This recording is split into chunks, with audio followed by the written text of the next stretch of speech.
Hello and welcome. International institutions हम cover कर रहे हैं और आज का जो टॉपिक है वो है ब्रिक्स। तो let us begin.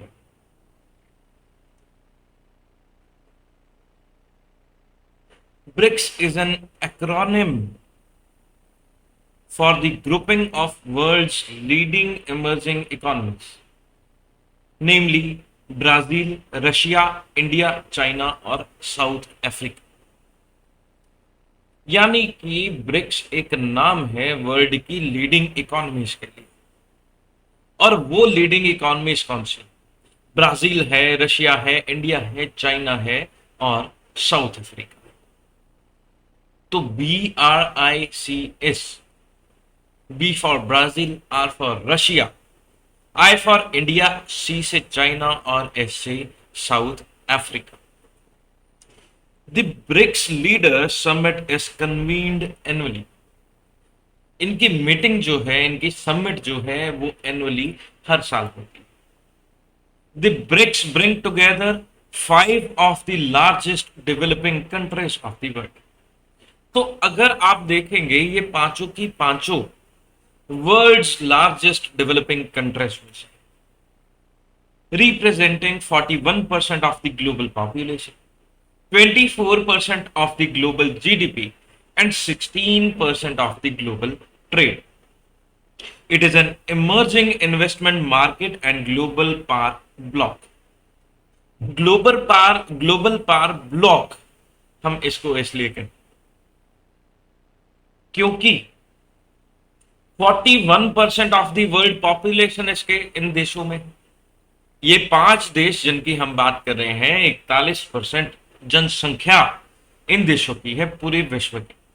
24% global GDP में ये पांच देश जो है कंट्रीब्यूट करते हैं और 16% का ग्लोबल ट्रेड जो है वो यहां। अब स्ट्रक्चर क्या है ब्रिक्स का वो समझे। BRICS does not exist in form of organization but it is an annual summit between the supreme leaders of the five nations. ये एनुअल समिट होती है, एक ऑर्गेनाइजेशन नहीं। The chairmanship of the forum is rotated annually among the members in accordance with the acronym BRICS. तो Brazil, Russia, India, China और South Africa by rotation basis इनके chairmanship जो है हर साल चेंज होती रही। BRICS cooperation is the BRICS cooperation in the past decade has expanded to include an annual program of over 100 sectoral meetings. तो ये समय के हिसाब से बढ़ता है। Genesis of the BRICS. The acronym BRICS was initially formulated in 2001 by economist Jim O'Neill of Goldman Sachs in a report on growth prospects for the economies of Brazil, Russia, India, and China, which together represented a significant share of the world's production and population. In 2006, the four countries initiated a regular informal diplomatic coordination with annual meetings of foreign ministers. In 2006, the four countries, remember, there were the four countries. South Africa was not the part at that time. Four countries initiated a regular informal diplomatic coordination. Informal diplomatic coordination tha foreign ministers with annual meetings of foreign ministers at the margins of the general debate of the UN General Assembly. This successful interaction led to the decision that the dialogue was to be carried out at the level of heads of the state and the government of annual summits. अब main objective क्या है BRICS के, ये देखेंगे। The BRICS seeks to deepen the BRICS seeks to deepen, broaden and intensify, deepen, broaden and intensify the cooperation within the grouping and among the individual countries for more sustainable, equitable, and mutually beneficial development. It seeks to deepen, it seeks to broaden, it seeks to intensify. What it seeks to. Everything is all about the cooperation within the grouping and among the individual countries for more sustainable, equitable, and mutually beneficial development. I think all of you are clear on this. BRICS takes into consideration each member's growth. हर एक member की growth को ध्यान में रखा जाएगा. Development and poverty objectives to ensure relations are built on the respective countries' economic strengths and to avoid competition where possible. ये नहीं कि भैया कंपटीशन को बढ़ावा दे दें कि मैं तेरे से आगे, मैं तेरे से आगे. BRICS is emerging as a new and promising political diplomatic entity. It is emerging as a new political diplomatic entity with diverse objectives far beyond the original objectives of reforming global financial institutions. Clear? Next, the main areas of cooperation within the BRICS. अब ये बहुत सारे areas हैं, हम इसको group करके देखें. Economic cooperation सबसे पहले देखें. There are rapidly growing trade and investment flows between the BRICS countries as well as economic cooperation activities across a range of sectors. तो आपस में इकोनॉमिक कोऑपरेशन जो ब्राजील, रशिया, इंडिया, चाइना और South Africa, इनका आपस में जो cooperation है, कोऑपरेशन तो हर तरीके से हो सकता है. हम बात कर रहे हैं यहां पे economic aspects. Agreement have been concluded in the areas of economic and trade cooperation, innovation cooperation, customs cooperation, strategic cooperation between the BRICS, Business Council, contingent reserve agreement and the new development bank. तो इन सारी चीजों के को लेकर इन सभी countries के अंदर agreements formulate किए जाते हैं. These agreements contribute to the realization of the shared objective. इनका मतलब क्या है? इन सभी एग्रीमेंट्स करने का मतलब ये है जो हमारा शेयर्ड ऑब्जेक्टिव है of developing economic cooperation and fostering the integrated trade and investment market. Integrated trade यानी कि एक ही ट्रेड, चाहे वो इंडिया चाइना ट्रेड हो, चाहे वो इंडिया साउथ अफ्रीका हो, चाहे वो इंडिया ब्राजील हो, चाहे वो Russia Brazil. So there is integrated trade. People to people exchange. BRICS members have recognized the need for strengthening people to people exchange and to foster closer cooperation in the areas of culture, in the areas of sport, in the areas of education, and in the area of film, and in the area of youth. People to people encourages, people to people exchanges seeks to forge new friendship, नई दोस्ती बढ़ाएगा, new relation and mutual understanding between the BRICS peoples in the spirit of openness, inclusiveness, diversity and mutual learning. आपस में भाईचारा बनाने की एक तरीके से बात हो रही है. Such people to people exchanges include the Young Diplomats Forum, Parliamentarian Forum, Trade Union Forum, Civil BRICS as well as the Media Forum. तो इस तरीके से people to people exchanges जो है उसको इंप्लीमेंट किया जाता है. यानी कि जब आपस में वार्तालाप होगी, जब people to people parliamentary forum बन गए, यंग डिप्लोमेटिक फोरम बन गए, तो आपस में भाईचारा बढ़ाने के लिए हमें एक जरिया मिल गया, हमें एक दूसरे को जानने का. अपनी इकॉनमी को, अपने देश को अपनी बाहें फैलाने का मौका मिल गया कि हम आपका स्वागत करते हैं, अपने कल्चर को वहां पहुंचाने का और उनके कल्चर कल्चर को यहां लाने का। Next is political and security cooperation. BRICS member political and security cooperation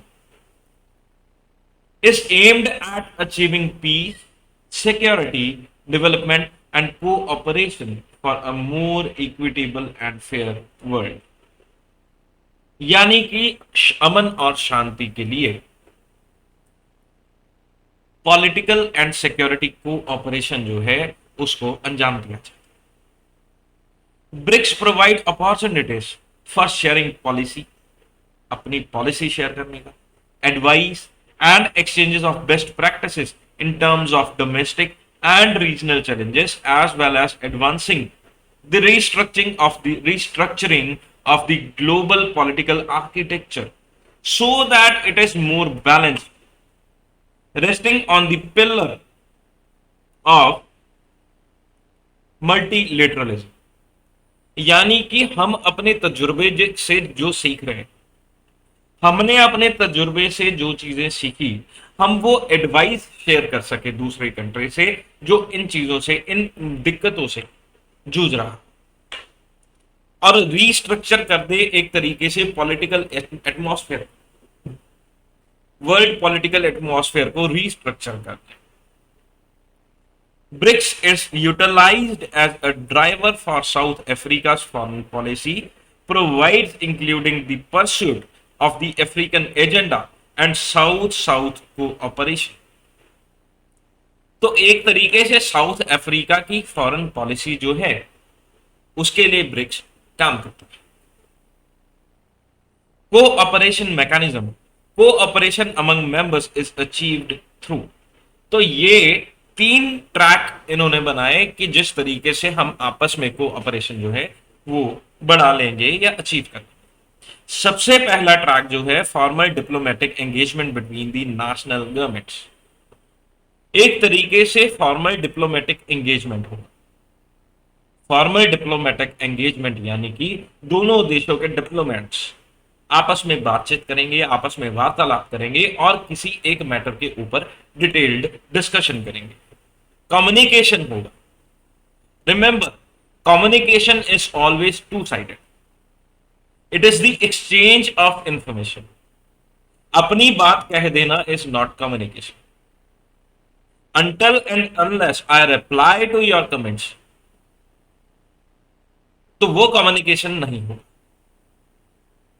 जब तक मैं आपके सवालों का जवाब नहीं दे रहा, मैं बस अपनी बात कहे जा रहा हूं, तो क्या वो कम्युनिकेशन होगा? जी बिल्कुल नहीं। जब तक मैं अपनी बात कहूंगा और उसके आंसर में आपकी बात को सुनूंगा, इसको कहेंगे कम्युनिकेशन। तो फॉर्मल डिप्लोमेटिक एंगेजमेंट में डिप्लोमैट्स का कम्युनिकेशन होगा। Track 2, engagement through government affiliated institutions, for example state owned enterprises and business councils. तो अब इनका बीच में आना हो ट्रैक 2 में। ट्रैक 3 में civil society and people to people engagement. अब इसको और विस्तार करते हुए सिविल सोसाइटी भी आपस में मिल रही है। सिविल सोसाइटी आपस में मिल रही है और पीपल टू पीपल एंगेजमेंट हो। अब बात करेंगे इंपैक्ट क्या है ब्रिक्स का ग्लोबल इंस्टीट्यूशनल रिफॉर्म्स। अब ग्लोबल इंस्टीट्यूशनल रिफॉर्म्स की अगर मैं बात करूं, ग्लोबल इंस्टीट्यूशनल रिफॉर्म्स की अगर बात करूं, तो बहुत सारे ग्लोबल इंस्टीट्यूशनल रिफॉर्म्स चलते हैं, चाहे वो ब्रिक्स से कंसर्न हो या ना हो, पर ब्रिक्स उसके ऊपर अपना इंपैक्ट कैसे करता है। The main reason for the cooperation to start among the BRICS nation was the financial crisis of 2008. The crisis raised doubts over sustainability of the dollar-dominated monetary system. अब क्या हुआ? Main reason for the cooperation to start among the BRICS. अब ये कारण क्या था, main reason क्या था ब्रिक्स नेशन का एक साथ में कोऑपरेशन बढ़ाने का। क्या कारण हुआ कि ब्रिक्स नेशन आपस में मिलकर अपना कोऑपरेशन बढ़ाना चाह रहे थे? भैया कुछ तो कारण हुआ, ऐसे तो नहीं उठ के आ गए कि हम कोऑपरेशन करते हैं, हम आपका साथ देते हैं। उसका कारण ये था कि 2008 में जब फाइनेंशियल क्राइसिस, फाइनेंशियल क्रंच आया, तो इकोनॉमी ने रियलाइज करा कि सारे के सारे विश्व में it is dollar dominated monetary system. जहां देखो डॉलर, जहां देखो डॉलर, यहां देखो तहां देखो डॉलर। तो हम इसके विरुद्ध अपनी आवाज बुलंद करके एक क्यों ना अपना कोऑपरेशन बनाए और डॉलर के मुकाबले, डॉलर डॉलर के बराबर उसको खड़ा। The BRICS called for the reform of multilateral institutions in order that they reflect the structural changes in the world economy. That they reflect the structural changes in the world economy and the increasingly central role that emerging markets play now. और उस role को बदल दे, जो चीज चल रही है, जो प्रथा चल रही है, उसको बदल दे और उसको रिप्लेस करे। BRICS managed to push the institutional reforms which led to International Monetary Fund. यही कारण हुआ IMF बना, कोटा रिफॉर्म 2010 में। Thus the financial crisis had thus the financial crisis has momentarily reduced Western legitimacy and briefly let the BRICS countries become agenda setters in the multilateral institutions. तो BRICS countries जो है वो agenda shutter एक तरीके से सामने है।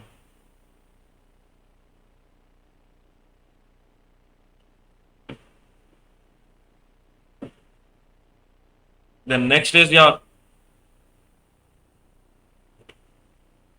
New development bank.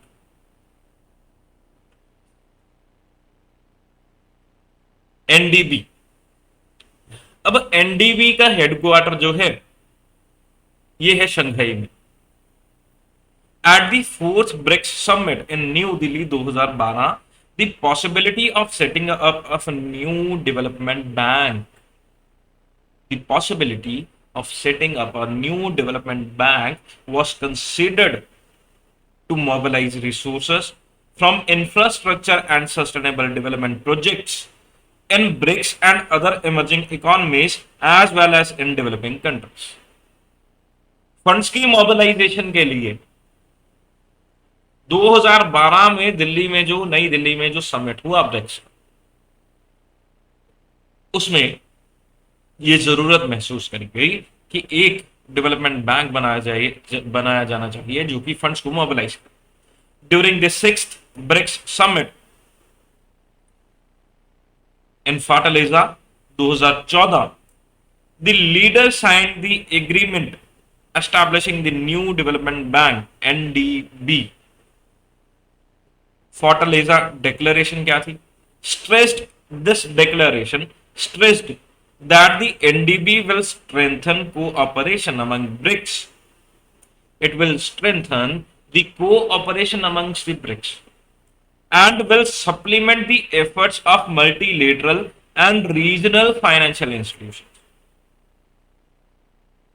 सबसे पहला फंक्शन इसका होगा, it will strengthen the cooperation among the BRICS countries. पहला फंक्शन। सप्लीमेंट्री फंक्शन इसके क्या होंगे? सप्लीमेंट करना multilateral and regional financial institutions जो हैं उनको सप्लीमेंट कर for global development, thus contributing to the sustainable and balanced growth. Sustainable और बैलेंस्ड ग्रोथ तो हर एक मल्टीलेटरल और रीजनल इंस्टीट्यूशन का फंक्शन है, तो उसको सप्लीमेंट करना एनडीबी का एक और फंक्शन।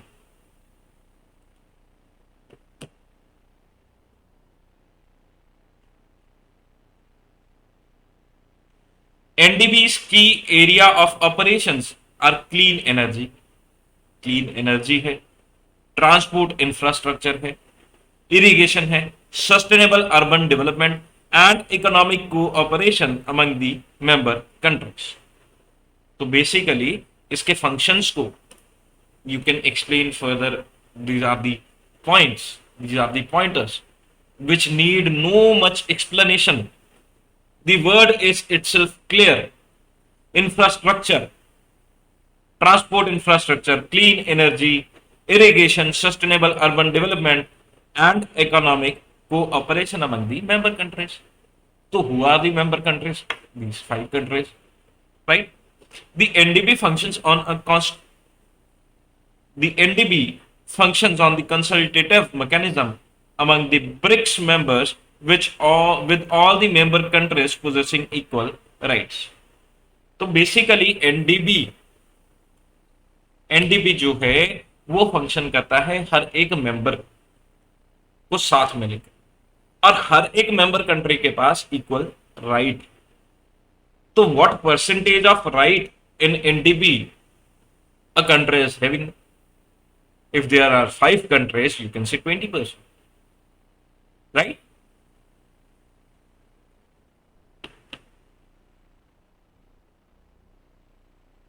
अब प्रोजेक्ट्स क्या है? Major projects funded by NDB in India. It has committed funding to a number of major infrastructure projects in India, including the Mumbai Metro Rail, right?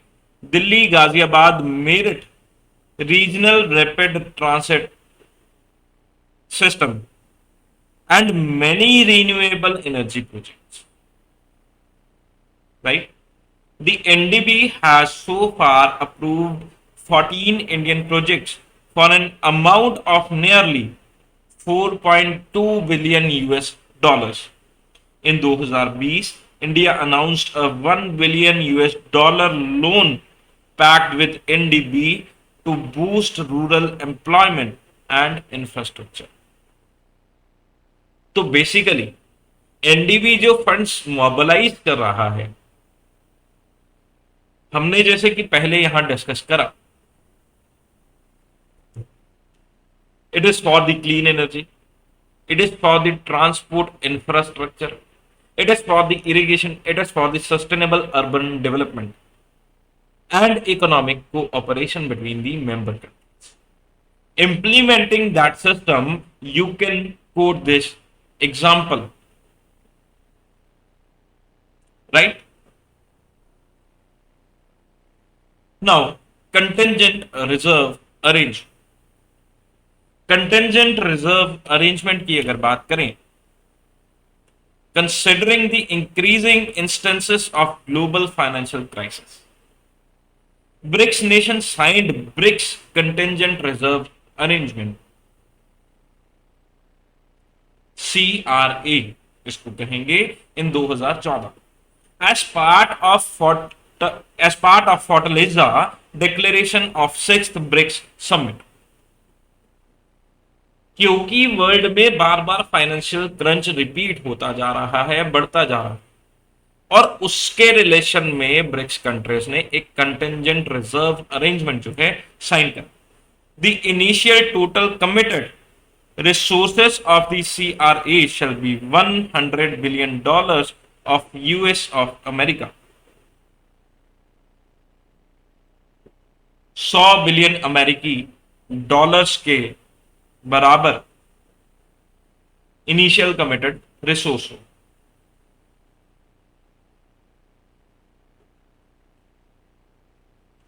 The BRICS CRA aims to provide short-term liquidity support to the members through currency swaps to help mitigate BOP crisis.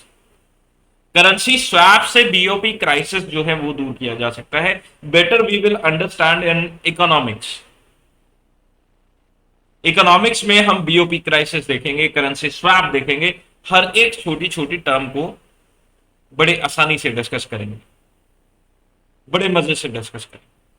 पर यदि मैं यहां पर आपको BOP crisis और currency swap के बारे में डिटेल में समझाने लगा, we will be off the track. तो अभी के लिए आप सिर्फ इतना समझिए कि BOP crisis is a crisis when nation do not have sufficient funds, sufficient money, sufficient currency to pay off the debts.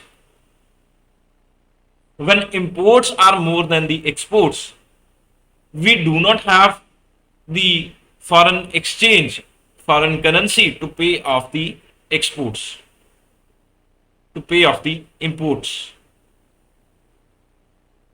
Export से हमारे देश में पैसा आएगा, इंपोर्ट से हमारे देश में पैसा जाएगा। और जब हम एक्सपोर्ट कर रहे हैं 100 रुपए की, इंपोर्ट कर रहे हैं 500 रुपए की, the BOP crisis would be of 400। तो हम ब्रिक्स में एक फैसिलिटी मिली कि हम करेंसी स्वैप से बीओपी क्राइसिस से बच सकते। It would also contribute to strengthening the global financial safety net and complement existing international arrangement. Global financial safety net जो है उसको और मजबूत बनाने के लिए और इंटरनेशनल अरेंजमेंट जो हाल फिलहाल के हैं उसको कॉम्प्लीमेंट करने के। तो बेसिकली ब्रिक्स नेशन के ऊपर फाइनेंशियल क्राइसिस या बीओपी क्राइसिस ना आए,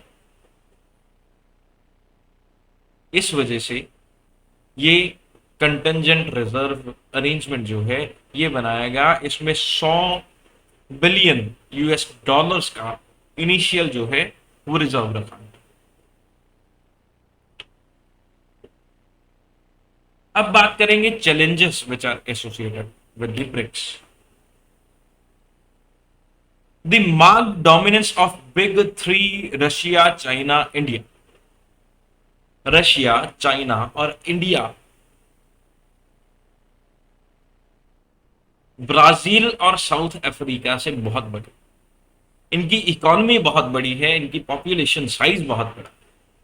तो बेसिकली जब इनकी इकोनॉमी बड़ी हो गई, इनकी पॉपुलेशन साइज बड़ा हो गया, there is a chance, there is a fuller chance कि इनका डोमिनेंस भी ज्यादा, कि भैया हमारे पास तो पैसा भी ज्यादा है, और जिसके पास पैसा ज्यादा होता है दूसरे को उसकी बात माननी पड़ती है। For the BRICS as it moves ahead to become a true representative of the large emerging markets across the world, BRICS must become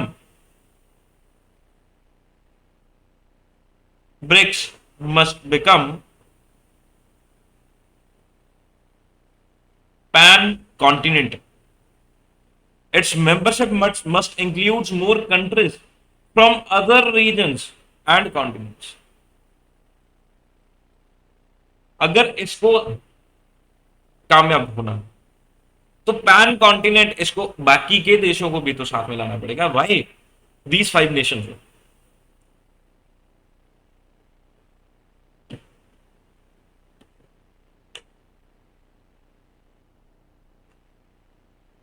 The BRICS will need to expand its agenda for increasing its relevance in the global order. अपना agenda बढ़ाइए। As of now, climate change and development finance aimed at building infrastructure dominate agenda. Climate change and development finance, यही 2 agenda में बार बार आते जा रहे हैं। इसके अलावा भैया और भी तो चीजें लाइए। BRICS moves forward fundamental principle of BRICS, that is respect for sovereign equality and pluralism in the global governance, are liable to be tested as the 5 member countries pursue their own national agenda. कहने के लिए ये इनका principal है, पर इन 5 देशों में क्या ये प्रिंसिपल खुद ब खुद अप्लाई हो रहा है? China's effort to co-opt nation states which are integral to build and road initiative into a border political arrangement has potential to cause conflict amongst BRICS members, especially China and India. China ने India के साथ क्या strategy खेली हमने अपने पिछले lectures में देखा। तो बेसिकली एक साथ में तो हम कोऑपरेशन की बात कर रहे हैं एक तरफ, और दूसरी साइड में चाइना क्या कर रहा है और this will effect the BRICS also.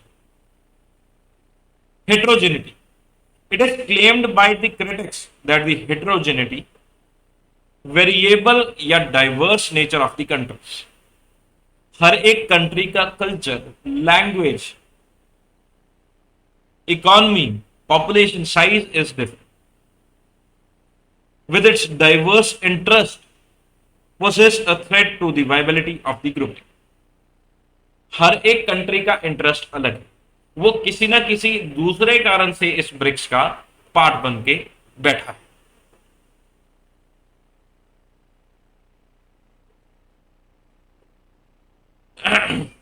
China centric. All the countries in the BRICS group trade with China more than each other. तो चाइना सेंट्रिक जो अप्रोच हो गया, क्या आपको नहीं लगता कि ब्रिक्स का फायदा सबसे ज्यादा चाइना उठा रहा? Therefore, it is blamed as a platform to promote China's interest. Balancing trade deficit with China is a huge challenge for other partner nations.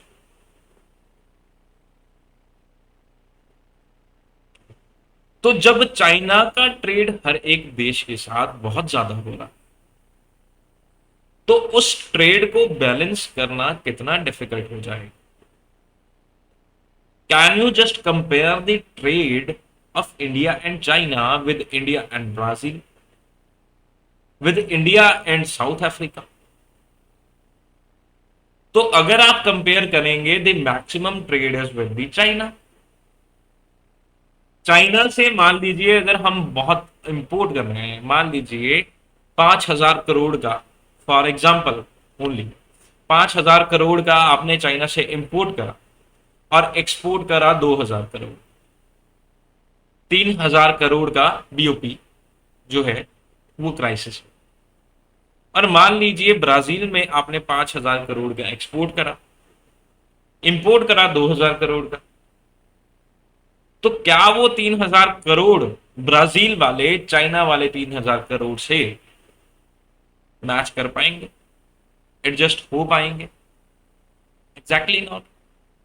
It depends, it all depends on the transaction, on the transaction, in which terms, in which currency you are doing the business. If the currency is uniform, then it can be adjusted, otherwise not. एक side में हमने बात करी, अगर आप currency को uniform करने की बात करें, तो डॉलर में अगर आप ट्रेड कर रहे हैं, यूएस डॉलर की डोमिनेंस खत्म करने के लिए तो आपने न्यू डेवलपमेंट बैंक बनाया, right? Not been effective. The five power combine has succeeded, albeit up to a point. However, China's economic rise has created a serious imbalance within the BRICS. ये सबको cooperation में सबका development की बात कर रहे थे, पर चाइना का सडन इकोनॉमिक जो बूम है वो एक चिंता का विषय बन गया बाकी सबके लिए.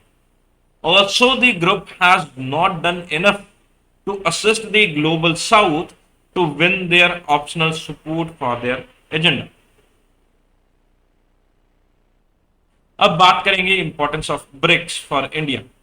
इंडिया की जियो पॉलिटिक्स के लिए present geopolitics has made it difficult for India to carve a middle path for balancing its strategic interest between the US and Russia China axis. अब हमें दोनों को बराबर लेके चलना, it is very difficult to balance between both these, right? Therefore, the BRICS platform provides an opportunity for India to balance the Russia-China axis. Global economic order. BRICS countries shared a common objective of reforming the international financial and monetary system with a strong desire to build a more just and balanced international order. To this end, the BRICS community plays an important role in the G20 in shaping global economic policies and promoting financial stability.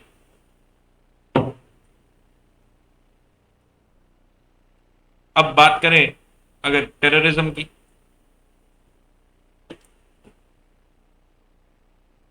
BRICS also provides a platform for India to galvanize its effort against terrorism क्योंकि contribution सबका coordination मिल रहा है. Global grouping. India is actively pursuing the membership of the United Nations Security Council and nuclear supplier group NSG. China forms the major roadblock in pursuing such goals. China हमारा रास्ते का कंकर है और BRICS के जरिए अगर हम कोऑर्डिनेशन की बात करते हैं, कोऑपरेशन की बात करते हैं, तो इस कंकर को दूर किया जा सकता है. Therefore, BRICS provides an opportunity to actively engage with China and resolve the mutual disputes. It also helps in garnering support of other partner countries. Recent initiatives जो ब्रिक्स के हैं, BRICS media forum in March 2022, the BRICS countries Brazil, Russia, India, China, and South Africa launched a 3-month-long training program for journalists.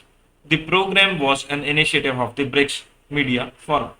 BRICS meeting on climatic change मई 2022 में the Union Minister of Environment, Forest and Climatic Change participated in the BRICS high-level meeting on climatic change. In this meeting, India highlighted the relevance of the forum to jointly address climatic change, to explain approaches to accelerate low carbon and resilient transition, and to achieve sustainable recovery and development. No much explanation needed, very much simple. Now, we just have to see what should be the way forward. It is very much important to frame your main answer. Basically, the way forward part is recommendation.